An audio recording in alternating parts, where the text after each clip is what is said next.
जीत और हार आपकी सोच पर निर्भर करती है। मान लो तो हार होगी और ठान लो तो जीत होगी। तो आइए मेरे दोस्त, गुडू मैथमेटिक्स जोन में आप सभी का स्वागत है।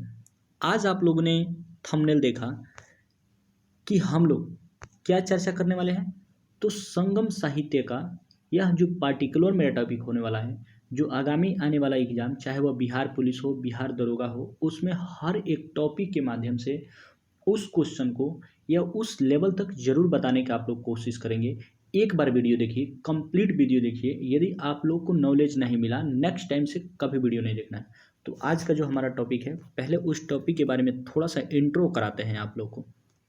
तो आइए, सबसे पहले हम क्या करेंगे, आज का जो हमारा टॉपिक है, पहले इसको थोड़ा सा हम जानकारी ले लेते हैं ताकि हमारे सहूलियत के रहे और हम इसको बताने में भी आप लोग को सक्षम महसूस करें और आप लोग को समझ में आए।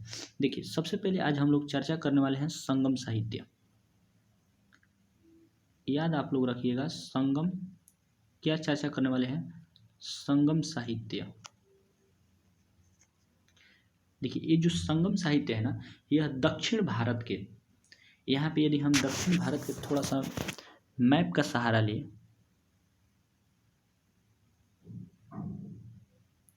यानी कि दक्षिण भारत के जो यहाँ पे राज्य थे तीन, है ना, तीन राज्यों को इसमें चर्चा होता है।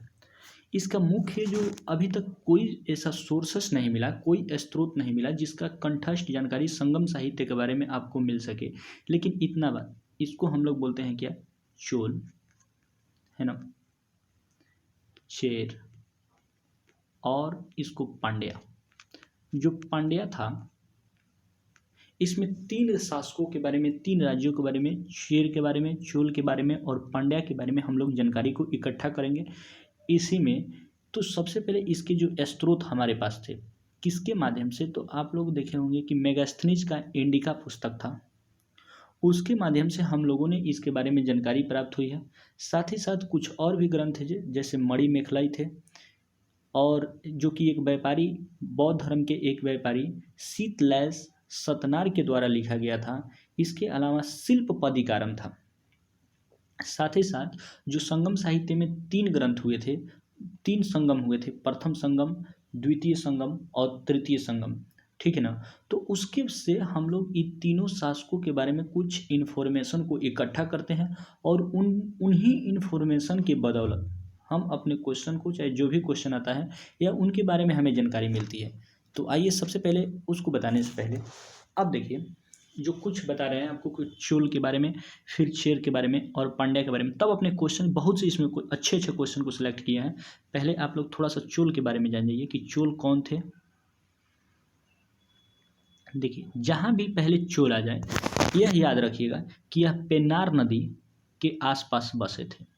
बाबू, कौन नदी पे, तो पेन्नार नदी के आसपास पे बसे थे। दूसरा बात, यह पेन्नार नदियों के आसपास बसे थे। जो इनका सबसे पहले चोल राज्यों की जो राजधानी थी, मनलूर थी। कहाँ थी, तो जो राजधानी थी वह मनलूर थी। यहाँ से जो कैपिटल थी वह मनलूर थी। बाद में इनका जो राजधानी उरैर हुई। कहाँ हो गई, तो उरैर हुई।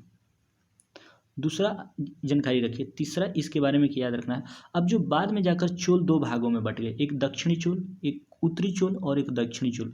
तो उत्तरी चोल का राजधानी मल्लूर हो गया और दक्षिणी चोल का राजधानी उरैर हो गया। तीसरा पॉइंट याद रखना है कि इसका जो प्रतीक चिन्ह था, जो इनका प्रतीक चिन्ह था वह क्या था, चोलों का प्रतीक चिन्ह बाघ बोलिए या चीता बोलिए, क्या था, बाघ या चीता। चौथा पॉइंट याद रखना है चोल के बारे में, क्या याद रखना है कि इसमें दो शासक हुए।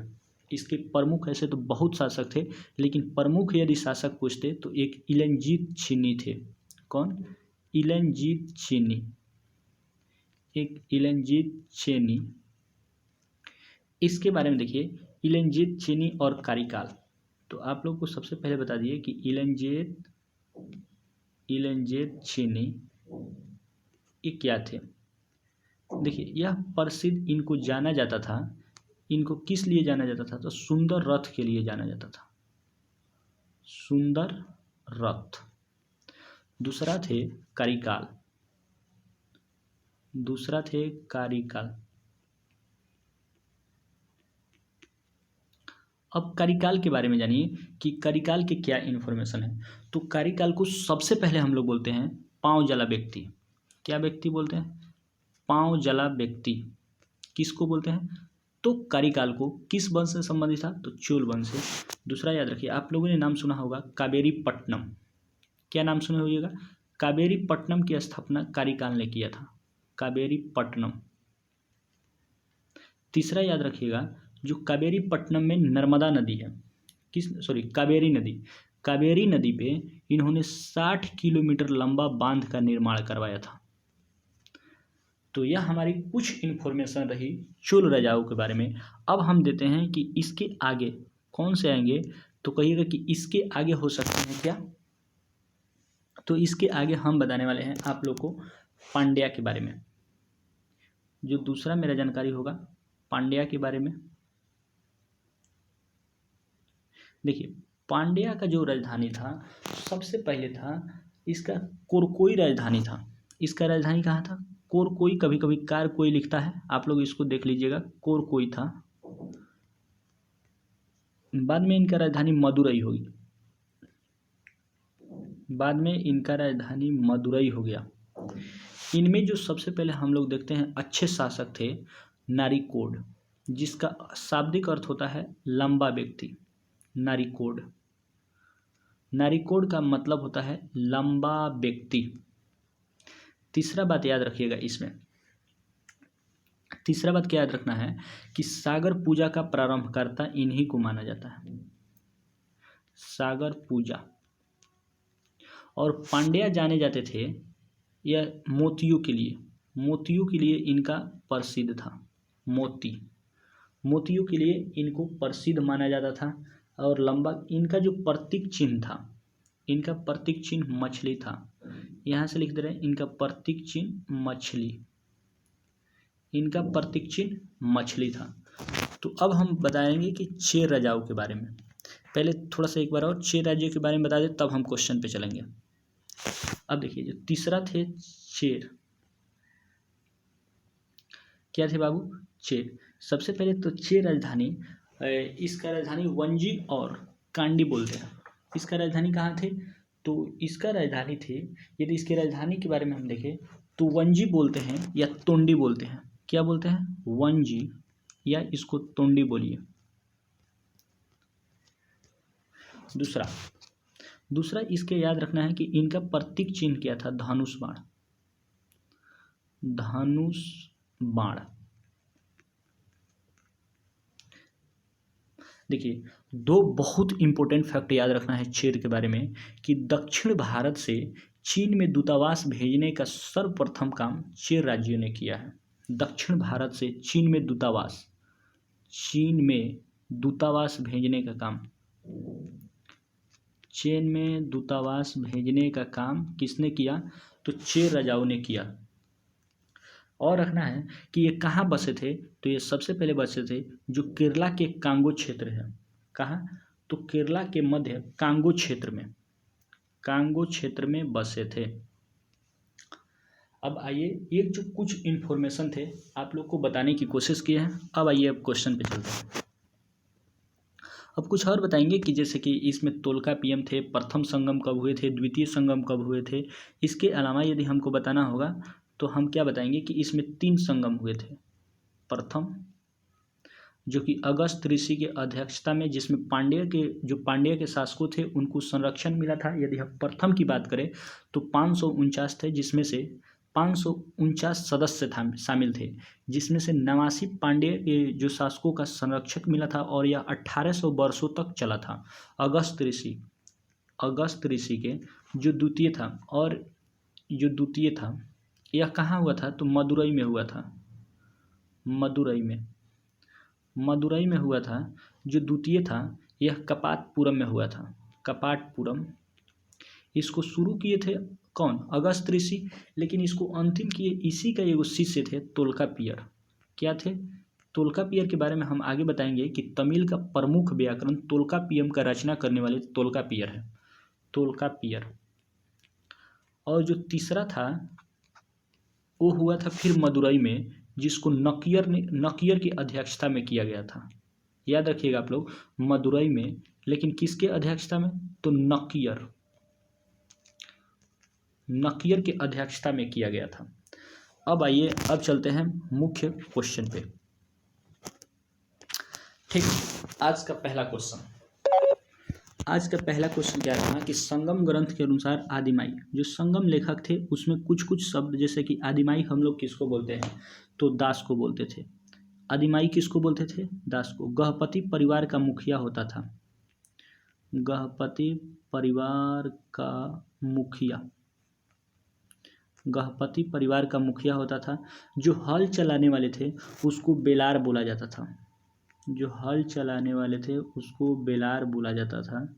और जो जमींदार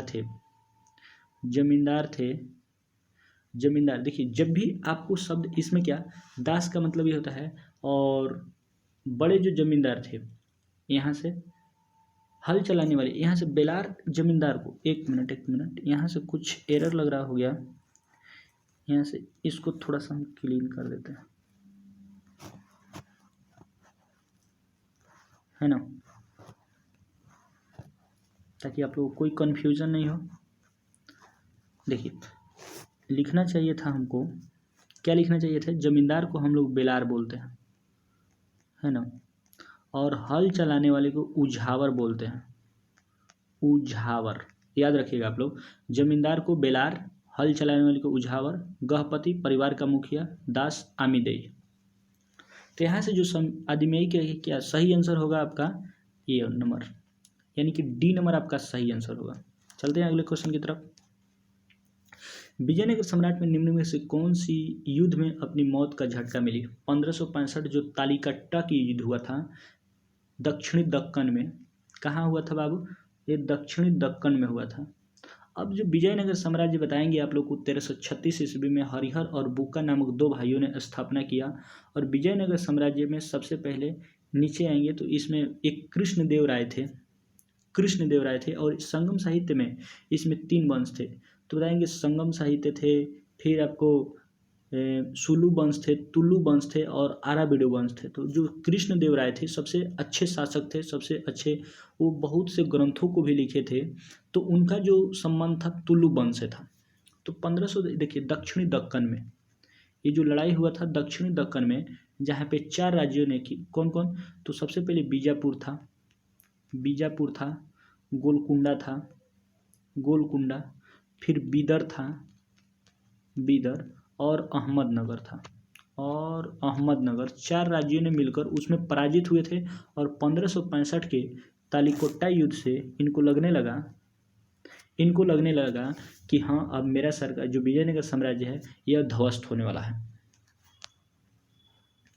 इस क्वेश्चन को देखिएगा, क्वेश्चन आप लोग को लिए हम पढ़ दे रहे हैं क्योंकि क्वेश्चन आप लोग को थोड़ा ब्लर दिखाई देता होगा। संगम युग के साहित्य से संबंधित निम्नलिखित कथनों पर विचार कीजिए। प्रत्येक संगम सभा किसी न किसी साहित्य कृति से संबंधित है, बिल्कुल सही है। तीसरे संगम की रचनाओं को 8 संकलन में, जिसको हम लोग क्या बोलते हैं? तो सबसे पहले देखिए, जो प्रथम संगम थे उसका कोई साक्ष्य उपलब्ध नहीं हुआ। जो दूसरा संगम थे उसका एक तोल्कापियम उपलब्ध हुआ। जो तीसरा थे उसका एंतोतोगई और पतुपातु उपलब्ध हुए। तो पहला संगम का तो कोई स्रोत नहीं हुआ, जिसको बताए हैं कि मदुरई में हुआ था अगस्त ऋषि की अध्यक्षता में। जो दूसरा था वह अगस्त ऋषि शुरू किए थे, लेकिन तोल्कापियम उसको समाप्त किए। उसमें से एक ग्रंथ यानी कि तोल्कापियम का स्रोत अभी भी उपलब्ध है। जो तीसरा हुआ था नकियर की अध्यक्षता में मदुरई में, उसका जो 2 ग्रंथ यानी कि एंतुतोगई, जिसको हम लोग एंतुकोई के नाम से जानते हैं तीसरे संगम के, और एक पोतुपातु। तो इसमें 8 संकलन ग्रह, और दूसरा एक कौन था? तो पोतुपातु था, जो 10 गीतों का संग्रह था। जो 10 गीतों का संग्रह था। तो क्वेश्चन, और संगम युग के कथा ग्रंथों को किलनाकू कहा जाता है? नहीं, देखिए संगम युग के कथा ग्रंथ को ना किलनाकू, यहाँ से क्या कह रहा है? किलनाकू, यह उपदेशात्मक ग्रंथ को हम लोग किलनाकू बोलते हैं। यह हमारा क्वेश्चन गलत है। देखिए, उपदेशात्मक ग्रंथ को हम लोग क्या बोलते हैं? किलनाकू बोलते हैं। यदि हमको इसी को बोलना होता तो इसको हम लोग बोलते हैं मोलकनकू। यदि संगम युग के, आप लोग को यहाँ से लिख देंगे हम कि केवल इसमें कौन सही है, तो कहिएगा कि 2 और 3। थोड़ा सा एक स्टेप हम और ले रहे हैं यहाँ पे।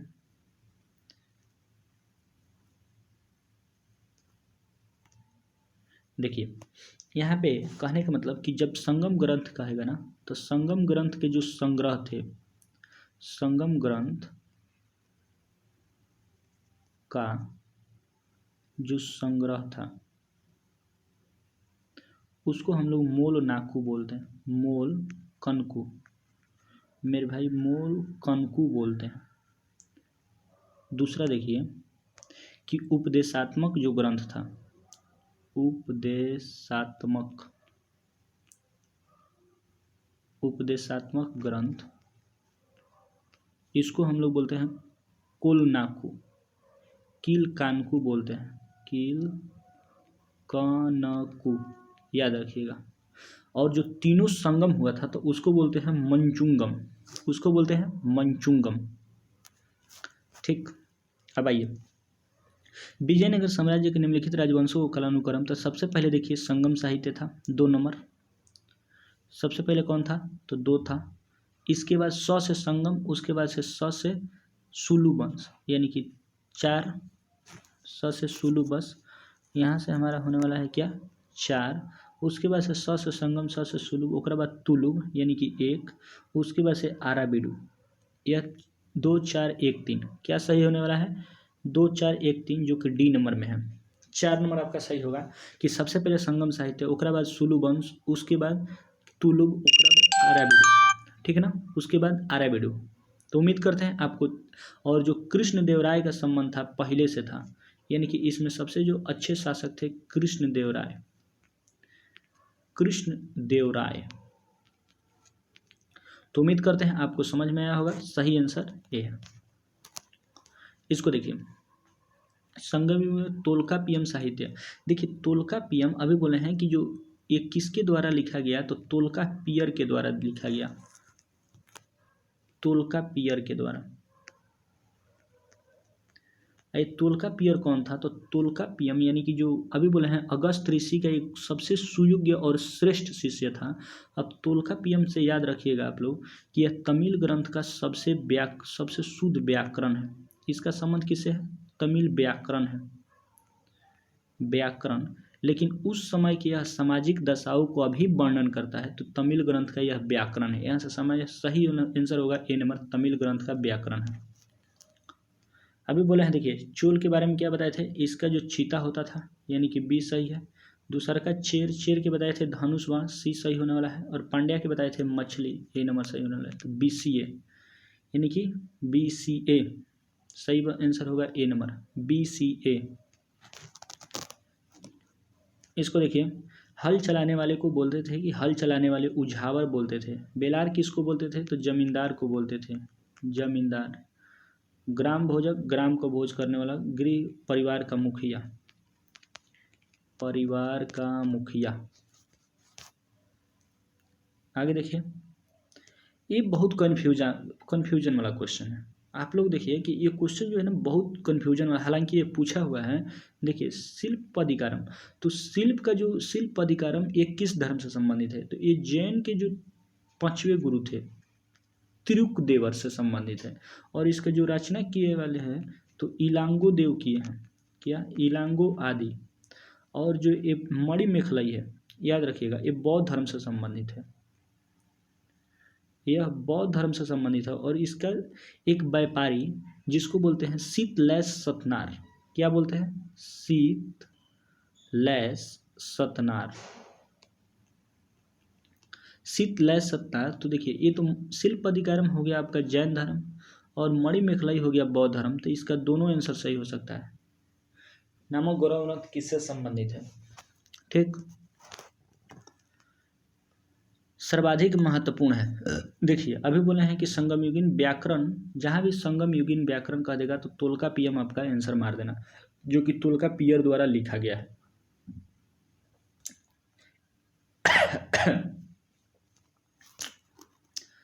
मुजरिस किस राज्य का, तो देखिए मुजरिस जो था वो 6 राज्यों का एक प्रमुख बंदरगाह था मुजरिस। तो अगला क्वेश्चन देखते हैं। मेरे भाई आज इतना ही क्वेश्चन का संग्रह था। उम्मीद करते हैं आपको वीडियो बहुत अच्छा लगा हो। यदि वाकई में आपको कुछ ज्ञान मिला हो तो प्लीज़ चैनल को लाइक शेयर और सब्सक्राइब जरूर करें। यदि आपको लगता है कि नहीं इसमें सुधार करने की आवश्यकता है तो अपना कमेंट या अपना जो भी सलाह हो कमेंट में ज़रूर कमेंट कीजिए। आपकी क्या राय रहा, आपको वीडियो कैसा लगा, अपना रेस्पॉन्स ज़रूर भेजिए। मिलते हैं अगले वीडियो में, तब तक के लिए बाय।